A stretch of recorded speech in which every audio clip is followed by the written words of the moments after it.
bearish sentiment toward Bitcoin among institutional investors has been gaining ground in recent months.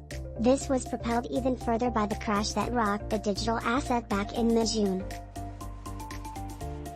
Since then, Bitcoin has struggled to keep its head above the $20,000 level, and as it continues to fail, bearish sentiment has grown rampant. This is evident in the short Bitcoin inflows that were recorded for last week. The latest ProShares report has shown that institutional investors are only investing in Bitcoin for the short term, and what's more, they believe that the digital asset is set to decline more. It shows that inflows into the short Bitcoin ETFs had hit their highest point since its inception with $51 million for the previous week. Related reading: mounting support for Bitcoin at $19.000 as market ushers in a new week. The ProShares Short BTC ETF is the latest in line for these types, and while it had seen significant inflows for the prior week, it was chalked up to the fact that the ETF had just launched.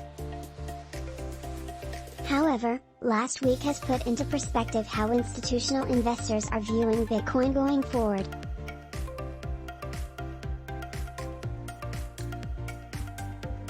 To put this in perspective, while inflows for short Bitcoin had come out to $51 million for the 7-day period, Bitcoin had only recorded $0.6 million in inflows.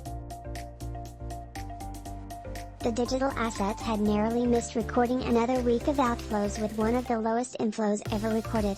Compared to the prior week's inflows of $15 million, the inflow into short Bitcoin had grown a total of 240%. It is one of the most obvious indicators that institutional investors do not expect the price of Bitcoin to recover anytime soon. The bearish sentiment on Bitcoin on the part of these institutional investors has been relegated to Bitcoin only. The ProShares report shows that altcoins had seen continued inflows. Ethereum, which had suffered almost 3 months of outflows, had recorded its second consecutive week of inflows with a total of $5 million.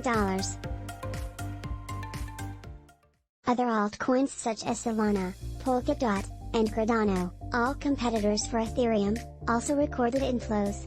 Their figures came out to $1 million, $0, $7 million, and $0.6 million respectively for last week. This indicates that institutional investors are forecasting a better future for these assets compared to Bitcoin. Related reading.